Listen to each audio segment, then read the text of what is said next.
नमस्कार दोस्तों, मैं रोहित तिवारी आप सभी का आपके अपने YouTube channel knowledge academy by Rohit sir में स्वागत करता हूं।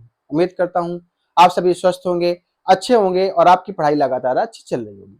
ध्यान दीजिएगा, Allahabad high court group C group D की जो मैथ पूछी जाती है वो बहुत ज्यादा आपके लिए इंपॉर्टेंट है, क्योंकि 25 प्रश्न मैथ में सॉल्व करना आसान है, उसके साथ साथ में 25 प्रश्न लाना भी आसान है। मतलब 25 अंक लाना भी आसान है, इसमें गलत होने की पॉसिबिलिटी कम होती है। इसलिए गणित को अच्छे से पढ़ना है और 25 नंबर अपने कंप्लीट करना है। हम आपके सामने जो प्रश्न लेके आते हैं वो विगत वर्षों में प्रश्न पूछे गए प्रश्न होते हैं और उनसे संबंधित प्रश्न सारे होते हैं। इंपॉर्टेंट ये है कि आप 25 प्रश्नों को कैसे सॉल्व करते हैं, कितना समय लगता है, ये इंपॉर्टेंट है। बाकी प्रश्न तो आप सॉल्व कर ही लेते हैं। हम लोग पहले प्रश्न से स्टार्ट करेंगे। समय दीजिए आप हमें, आप किसी भी प्रश्न में अटकेंगे नहीं। आपको सारे प्रश्न पेपर के टाइम में अच्छे लगने लगेंगे, सभी प्रश्नों को आप अटेम्प्ट भी करेंगे। बस ये धैर्य रख करके हम 10 प्रश्न कराएं, 5 प्रश्न कराएं, लेकिन आपको पूरा बलपूर्वक प्रश्नों को देखना है, पढ़ना है, समझना है और हमारा तरीका समझना है। अगर आप तरीके सीख गए तो आप प्रश्न बहुत जल्दी सॉल्व कर लेंगे। वीडियो को स्किप नहीं करना है, क्योंकि बीच में जो प्रश्न बताए जाते हैं उनके तरीके भी बताए जा सकते हैं। उन तरीकों से आप अदर जो क्वेश्चन बनते हैं उनको भी सॉल्व कर सकते हैं। इसलिए सभी प्रश्नों को देखना अनिवार्य है, वीडियो को स्किप नहीं करना है। वीडियो को अंत तक देखने के बाद यदि अगर हमारा वीडियो अच्छा लगता है, हमारा बताया हुआ अच्छा लगता है, तो आप वीडियो को लाइक भी किया करें और अपने दोस्तों के साथ भी शेयर करें। और हाँ, अगर आप नए आते हैं तो चैनल को सब्सक्राइब करने में कोई कंजूसी ना किया करें। पहला प्रश्न आते हैं। पहला प्रश्न हाइट एंड डिस्टेंस का प्रश्न है। सबसे पहले इस प्रश्न के हाइट एंड डिस्टेंस के प्रश्न को सॉल्व करने से पहले आपके पास ये पता होना चाहिए आपको कि अगर ये एंगल 60 है, ये एंगल 90 है, समकोण त्रिभुज है ये। अगर ये समकोण त्रिभुज है, अगर ये 60 है तो ये 30 हो जाता है। तो आपको ये पता होना चाहिए 60 के सामने भुजा √3 और 30 के सामने भुजा 1, तो 90 के सामने भुजा 2 होती है। अगर आपको ये पता है, उसके साथ साथ में आपको ये भी पता है कि अगर ये 45 है और ये भी 45 डिग्री है तो ये √2 हो जाता है। क्यों? क्योंकि अगर ये कोण बराबर है। देखिए हम कह रहे हैं अगर ये कोण थीटा है और ये भी थीटा है तो ये भुजा और ये भुजा बराबर होती है। ठीक है, ये भुजा और ये भुजा बराबर होती है, समझिएगा। हम कह रहे हैं, आप समबाहु त्रिभुज की बात पढ़े हैं ना, अगर ये कोण थीटा है और ये कोण थीटा है तो ये भुजा और ये भुजा बराबर होती है। ठीक, आप समझिएगा इस प्रश्न को देखिए कितनी जल्दी सॉल्व होता है। एक टावर के एक ही तरफ सरल रेखा पर, ये एक टावर है, इसके एक ही तरफ सरल रेखा है, दो बिंदु हैं, एक ए है और एक बी है। ठीक है, क्रमशः उन्नयन कोण उनका 15 और 30 है। देखिए ये 15 है और ये 30 है, ये 30 है, ये 30 डिग्री है और ये 15 डिग्री है। बात समझिएगा पहले, जब हम जैसे मान लीजिए यहां पर थे, इस टावर को ऐसे देख रहे थे, ठीक है, अब आगे बढ़े तो हम तो यहां पर है ना, यहीं पे देखेंगे तो हमारा जब इधर से इधर आते हैं तो हमारा एंगल बढ़ता है, एंगल ज्यादा हो जाता है। जो भी यहां पे एंगल होगा इसका ज्यादा होगा, कितना होगा वो बात की बात है। अब कह रहा ए से बी के बीच की दूरी 48, ठीक है, ए से बीच की दूरी 48 है। अब यहाँ पे ये मत जाइए कि यहां से यहां तक दूरी है, जो यहां होगी वो कुछ होगी, बस आप ये ध्यान दीजिए कि यहां से यहां तक की दूरी 48 देखी प्रश्न में। कह रहा है इसकी ऊंचाई बताइए, टावर की ऊंचाई बताइए। जब टावर की ऊंचाई बतानी है तो आप तरीके बहुत है, 10 से सॉल्व करेंगे तो आपको बहुत समय लगेगा। लेकिन अगर आप ध्यान दें, अगर ये पूरी लाइन 180 की थी, अगर ये 30 निकल गया तो ये कितना बचा? 150। ठीक है, अब ये त्रिभुज है, ये एक त्रिभुज है, ये एक त्रिभुज है, इसके त्रिभुज के तीनों कोणों का योग 180 होता है। अगर 150 निकल ये है तो बचा कितना? 30। 30 में से 15 निकल गया, बचा कितना? 15। इसका मतलब ये कोण बराबर है, तो ये भुजा और ये भुजा बराबर है। तो ये भुजा मेरे हिसाब से कितनी है? 2। 2 बराबर 48 के, 1 बराबर 24 के। जब 1 बराबर 24 के है तो 30 के सामने भुजा होती है 1, तो 1 गुणे 24 बराबर आ जाएगी 24। आपकी ऊंचाई आ गई 24। कुछ भी नहीं करना, जो फिगर कहे फिगर बनाना है, उसके बाद वैल्यू रखते चले जाना है, आपका आंसर आ जाएगा। ठीक है, ये मत सोचिए कि यहां से यहां तक ये इतना है फिर ये बड़ा हो गया। अब ये रफली है, चित्र बनाया जाता है, चित्र के हिसाब से पेन को वो स्केल लेकर के नहीं बैठा जाता है। अगला प्रश्न, अच्छा प्रश्न है, देखिए ए और एक्स और वाई है, एक्स और वाई की इनकम का रेशियो 8:7 है तथा उनके एक्सपेंडिचर का रेशियो 19:16 है। यदि प्रत्येक की बचत 1250 रुपए हो तो उनकी इनकम बताइए। सबसे पहली बात, हमारे पास मान लीजिए 100 रुपया थे, 100 रुपया में हमने 20 रुपया बचा लिए, तो हमने खर्च कितना किया? 80 रुपया। 80 रुपया खर्च कर दिया। इसका मतलब आय में से अगर हम व्यय घटा दें तो हमारा पता चल जाएगा कि हमने बचत कितनी किया। किसी एक को घटा देंगे, दूसरी चीज पता चल जाएगी। तो आप क्या करते हैं, इसको x मान लेते हैं। आपने क्या किया, इसको 8x मान लिया, इससे 1250 रुपया घटा दिया, और इसमें से 7x मान लिया, इसमें से 1250 घटा दिया, तो आपका रेशियो आ गया 19:16। आप क्रॉस मल्टीप्लाई करेंगे, जब तक मल्टीप्लाई करेंगे तब तक क्वेश्चन का समय खत्म हो चुका होगा। अब हम इन प्रश्नों को कैसे सॉल्व करेंगे? देखिए, दोनों बचत बराबर की कर रहे थे, दोनों बचत बराबर की कर रहे थे, 1250 और 1250 की। तो देखिएगा हम कैसे का सॉल्व करेंगे। एक्स और वाई रेशियो था 8:7, ठीक है। और यहां पे उसने खर्च किया, बचत किया 1250, इसने भी 1250, तो अनुपात कितना हो गया? 19:16। तो देखिए दोनों 1250, लेकिन यहां पे रेशियो कितना, अनुपात कितना है? 9, और यहां पे अनुपात 11, तो बराबर नहीं है। इसको बराबर करेंगे। बराबर करने के लिए कैसे क्या करेंगे हम? बराबर करने के लिए हम क्या करेंगे, इसका अंतर कितने का है? 3 का। इस वाले रेशियो में 3 का मल्टीप्लाई कर देंगे। इसका अंतर कितने का? 1 का। इस वाले में 1 का मल्टीप्लाई कर देंगे। तो बार ये लिखने की जरूरत नहीं है, आपको मन में बस बताने के लिए हमको लिखना पड़ रहा है। यहां से आ गया 24:21, यहां से अनुपात आ गया 19:16। देखिए अब इसमें भी 5 का अंतर, इसमें भी 5 का अंतर। ये बराबर क्यों किया? क्योंकि दोनों का बचत बराबर थी। 5 बराबर 1250 के, 1 बराबर 25 के। जब 1 बराबर 25 के है तो पूछा क्या है? दोनों की इनकम बताइए, दोनों की आय बताइए। दोनों की आय का रेशियो कितना है? 24। 25 गुणे 24 6000 होता है, और 25 गुणे 21 5500, कितना हो जाएगा? 6000 और 5250, 6550 आपका आंसर आ जाएगा। आगे बढ़ जाएंगे, इससे सॉल्व करेंगे, थोड़ा सा कठिन हो जाएगा। तरीके सीखिए, रेशियो से करना सीखिए, आपका प्रश्न जल्दी से सॉल्व हो जाएगा। अगला क्वेश्चन देखिए, अच्छा प्रश्न है ये भी, हाइट एंड डिस्टेंस का प्रश्न है। हम हर बार कहते हैं कि आपको ये चीजें पता होनी चाहिए हाइट एंड डिस्टेंस में। अगर ये एंगल समकोण है, ये 30 है, तो ये कितना आ जाएगा? 60। तो 60 के सामने भुजा होती है √3, 30 के सामने भुजा होती है 1। ये हाइट एंड डिस्टेंस में हरदम लिख के रख लिया करिए, ये बहुत इंपॉर्टेंट है, ठीक है। वो कह रहा है एक पेड़ है, ये एक पेड़ है, ये एक पेड़ है, ठीक है। ये एक पेड़ है, पेड़ की तेज हवा से एक पेड़ इस तरह टूटता है। ये पेड़ था, ये हवा चली और टूट गया, कि पेड़ का शीर्ष भूमि के साथ 60 डिग्री का 30 डिग्री का कोण बना लिया। ये पेड़ था, ये ऐसे पेड़ खड़ा हुआ था, ये कहीं यहां से टूट गया। जब यहां से कहीं से टूटा, अपने मन से हमने इसको तोड़ लिया, यहां से टूटा, और उसका जो ये वाला कोण, ये वाला था भाई, यहां से ये टूटा। जब यहां से ये टूटा, तो मान लीजिए ये है, ये पेन है, यहां से टूटा। जब यहां से टूटा तो ये वाला हिस्सा जाके जमीन में छू गया। जब जमीन में छू गया तो ये वाला हिस्सा छुआ ना, मतलब यहां से कहीं से टूटा और ये वाला हिस्सा जाकर के ये से यहां पे गिर गया और 30 डिग्री का कोण बना लिया। इसका मतलब ये वाली भुजा थी, ये भुजा बराबर होगी, क्योंकि यही वाली भुजा तो यहां पर आई है, यही वाली भुजा तो यहां पर आई है। प्रश्न खत्म हो जाता है। और वो स्थल से पेड़ की जड़ से 30 मीटर दूर है, 30 मीटर दूर है। यहां से यहां तक की दूरी कितनी है? 30 है। अब ये 60 हो जाएगा। जब ये 60 हो जाएगा तो पूछा क्या है? पेड़ की ऊंचाई, इस पूरे पेड़ की ऊंचाई बतानी है। तो अगर ये 60 है, समझिएगा, ये 60 है और ये 30 है, तो 60 के सामने भुजा कितनी होती है? √3। 60 के सामने भुजा तो कितनी होती है? √3। √3 बराबर 30 के, 1 बराबर 30/√3। अब √3 का ऊपर नीचे अगर हम मल्टीप्लाई कर दें तो बराबर आ गया 10√3। अब 10√3 आ गया, तो ये 90 के सामने भुजा क्या होती थी? 2 होती थी 2। तो ये अगर 10√3 है तो ये कितना हो जाएगा? 20√3। समझिएगा, तो ये यहां से यहां तक आ गया 20√3। कितना आ गया? 20√3, यहां से यहां तक। अब 30 के सामने की भुजा कितनी होती है? 1। तो ये कितनी हो जाएगी? 10√3। कहां से? यहां से यहां तक की। तो 20 10 30, 30√3 आपका आंसर आ जाएगा। खत्म। कोई tan थीटा, कोई sin थीटा, कोई cos थीटा, कुछ भी नहीं लगाना। अगला प्रश्न 4 नंबर।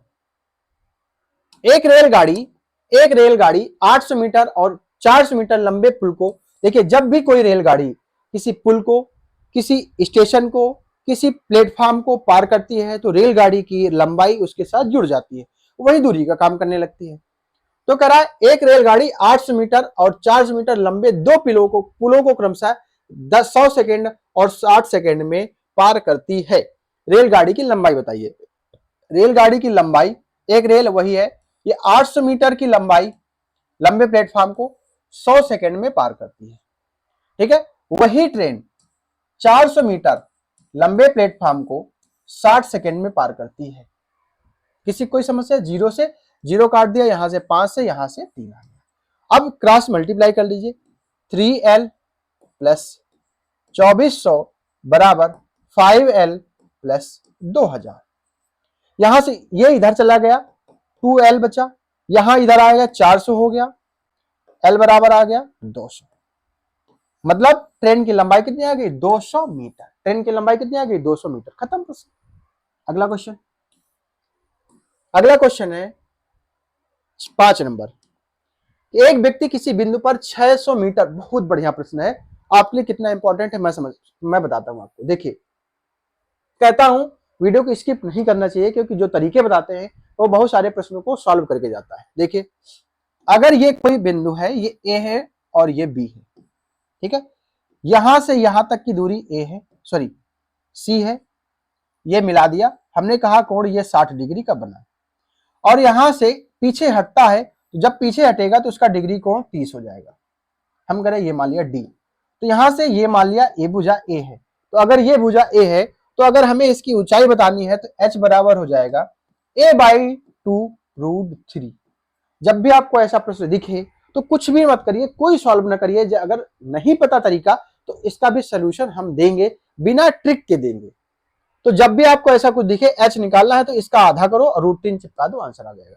अगर ये 60 है और ये 45 है, अगर ये 60 है, ये 45 डिग्री है, तब क्या हो जाएगा? h बराबर हो जाएगा a/2√3 प्लस 1।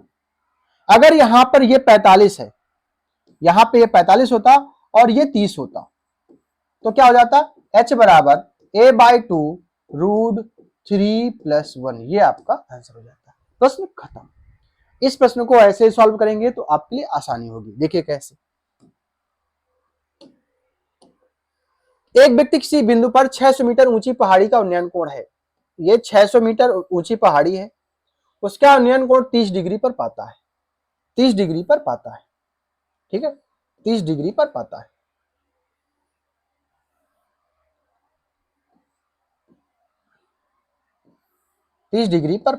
ठीक है। अब वो कह रहा है वो व्यक्ति 10 मिनट तक यहां से, किलोमीटर नहीं, 10 मिनट तक यहां से चला, और यहां से 10 मिनट चलने के बाद, 10 मिनट चलने के बाद, 10 मिनट चलने के बाद उसका उन्नयन कोण 60 हो जाता है। कितना हो जाता है? 60 हो जाता है। उसका उन्नयन कोण कितना हो जाता है? 60 डिग्री हो जाता है। अब अगर यहां से यहां तक की दूरी पता चल जाए, उससे हम 10 का भाग दे देंगे तो हमारा चाल निकल के आ जाएगी, दूरी बटे समय बराबर चाल निकल के आ जाएगी। अब दूरी हमने बताया था, जब 60 30 है तो ये भुजा ए अगर मान लिया तो h बराबर हमने बताया था a/2√3, ठीक है। अब h दे रखा है 600 बराबर a/2√3, कोई दिक्कत? ये हो जाएगी 1200 बराबर a, ये इधर आ जाएगा √3। अब अगर √3 का ऊपर नीचे मल्टीप्लाई कर दें तो यहां से ये कट जाएगा 4, तो a बराबर 400 आ जाएगा, यहां से a बराबर आ जाएगा 400√3। यहां तक किसी कोई दिक्कत नहीं। जब ये इसका मतलब ये आ गया 400√3, तो अब चाल बराबर दूरी बटे समय, तो दूरी कितना है? कट जाएगा 40√3। अब 40√3 क्या है? मिनट में है, लेकिन किस में होता है ना, मीटर प्रति घंटे में, तो 60 से मल्टीप्लाई कर देंगे, 6 चौको 24√3, 2400√3 आपका आंसर आ जाएगा, और आगे बढ़ जाएंगे, खत्म। आप फिर कह रहे हैं 10 से जाते तो प्रश्न को फंस जाते, प्रश्न कठिन हो जाता है, प्रश्न कठिन हो जाता। आप इस तरह से सॉल्व कर सकते थे। देखिए ये 60 है, ये 30 है, ये 60 है, ये 30 है, अब ये 30 था तो ये पूरा 60 था, तो ये भी 30 हो जाएगा। ये भुजा बराबर, तो ये ए होगी, तो ये ए होगी, 2 दे रखी है, यहाँ 60 के सामने भुजा √3 होती है, √3 को बराबर करेंगे, फिर 2 का मल्टीप्लाई करेंगे, यहाँ पे आ जाएगा, तो भी इस प्रश्न को सॉल्व कर सकते हैं। इस प्रश्न को रेशियो से भी सॉल्व कर सकते हैं। जब दूसरा प्रश्न आएगा हम आपको रेशियो वाला तरीका भी बता देंगे। अगला प्रश्न, अच्छा प्रश्न है। देखिए देखिए एक चीज समझिएगा, अगर यहां पर x प्लस 1/x बराबर a दे रखा है और आपको a स्क्वायर प्लस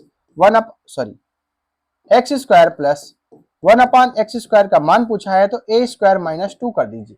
ठीक है, अगर यहां पर x माइनस 1/x बराबर a दे रखा है तो x square plus 1/x square बराबर a स्क्वायर प्लस 2 कर दीजिए। ये आपके आंसर। ठीक है, इसको नोट कर लीजिए, ये इंपॉर्टेंट है।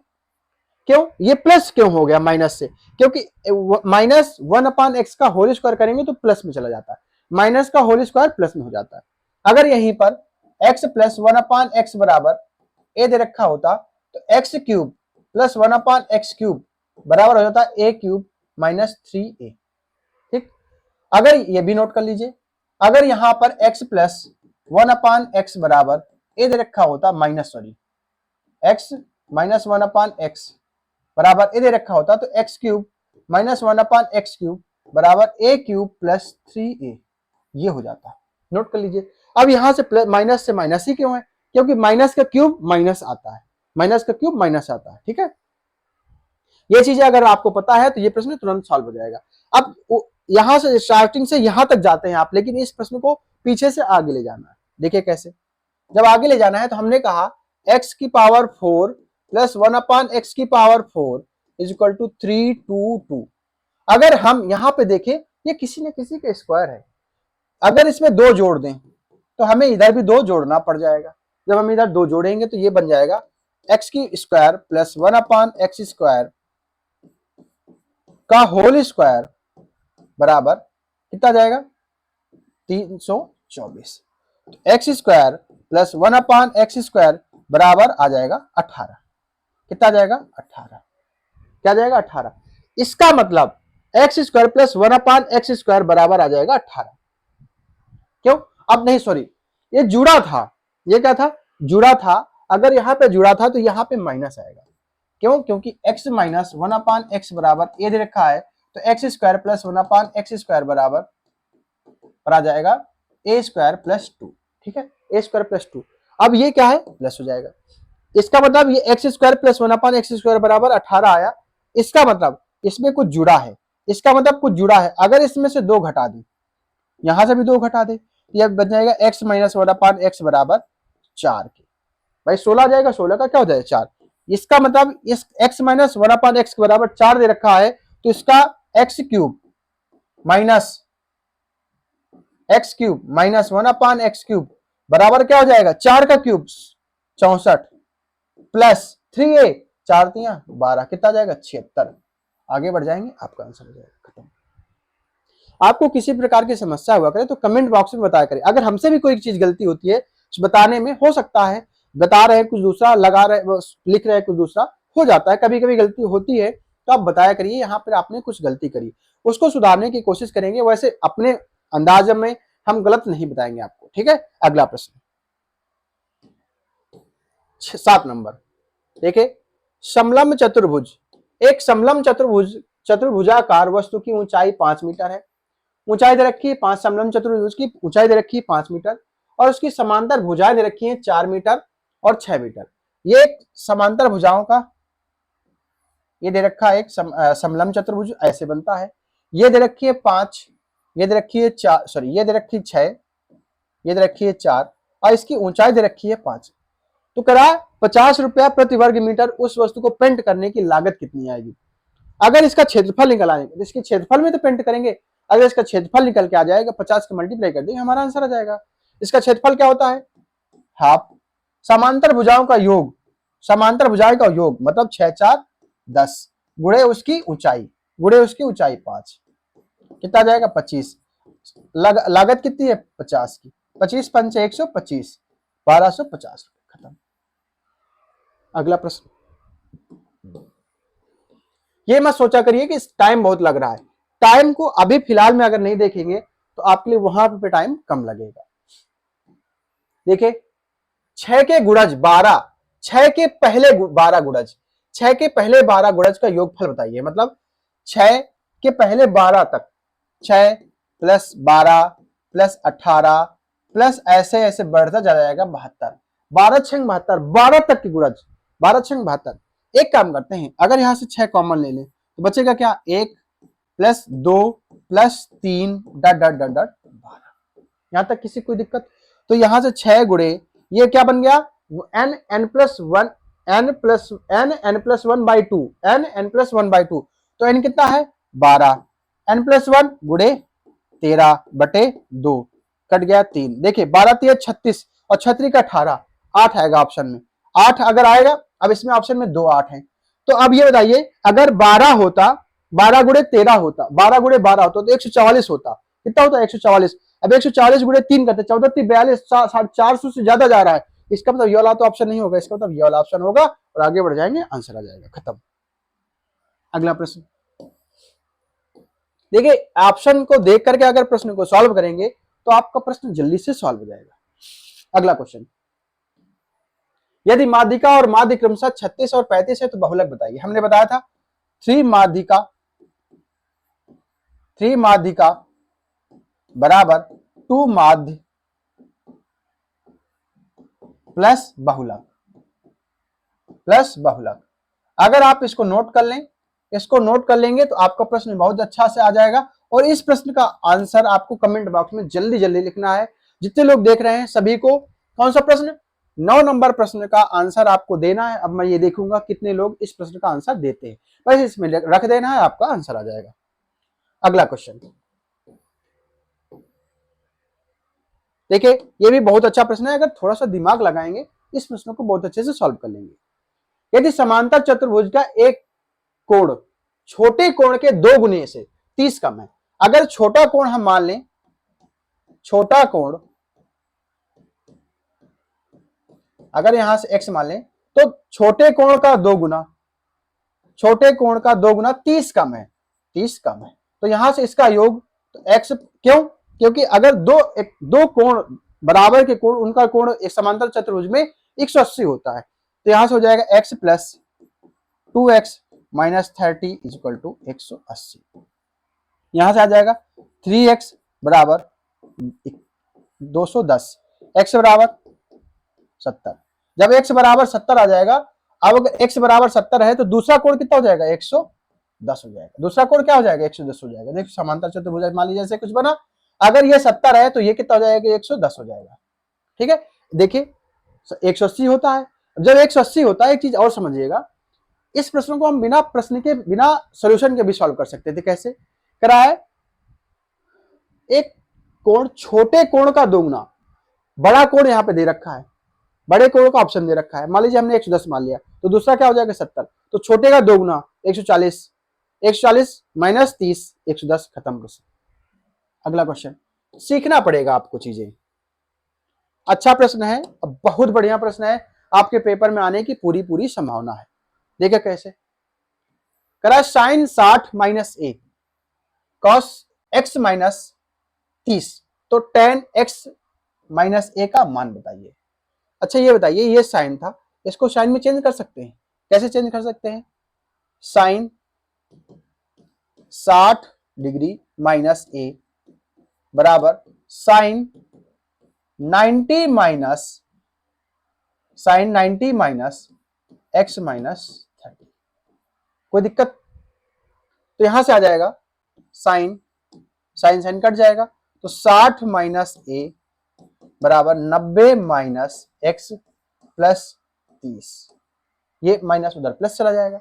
अब ये यहां से आएगा x माइनस ए बराबर, देखिए 9 3 12, 12 में 6 गए, मतलब 120 में 6 गए 60, तो x माइनस ए का मान आ गया 60, x माइनस ए का मान आ गया 60, तो tan 60 का मान क्या होता है √3 होता है। tan 60 का मान क्या होता है √3 होता है। आगे प्रश्न खत्म। अगला क्वेश्चन, ये भी अच्छा प्रश्न है और आपके पेपर के लिए आप तैयार रहिए, ऐसा प्रश्न जरूर आएगा आपके पेपर। देखिए tan 27 प्लस cot 63, सब डिग्री लगा लिया करें अपने मन से, बटे tan 27 sine 25 degree plus cos 65 degree. यहां तक कोई दिक्कत नहीं। tan 26 ये tan में चेंज करेंगे 90 माइनस 27, तो 90 माइनस 27 तो किस में आ जाएगा, tan में आ जाएगा। तो tan 27 डिग्री प्लस ये भी tan 27, देखिए 90 माइनस 27, cot 90 माइनस 27 तो क्या हो जाएगा, tan 27, क्या हो जाएगा tan 27 बटे tan 27 डिग्री sin 25, तो ये क्या हो जाएगा, ये देखिए cos 90 माइनस 25 क्या हो जाएगा, 65 हो जाएगा। तो cos को किस में चेंज हो जाएगा, sin 25 डिग्री में। तो sin 25 degree plus sin 25 degree. अब ये बताइए 2 tan 27 डिग्री बटे tan 27 डिग्री, और ये हो जाएगा 2 sin 25 डिग्री। ये तो 2 से 2 कैंसिल, tan से ये कट गया, 1 अपान sin 25 डिग्री। इस क्या लिख सकते हैं, cosec 25 डिग्री। खत्म प्रश्न। ये आपके आज के प्रश्न खत्म होते हैं, सॉरी आज के प्रश्न यहां से खत्म होते हैं। और ऐसे ही प्रश्नों को पाने के लिए चैनल को सब्सक्राइब जरूर करें, बेल आइकन दबाना ना भूलें ताकि आपको हर रोज ऐसे प्रश्न मिलते रहें। धन्यवाद।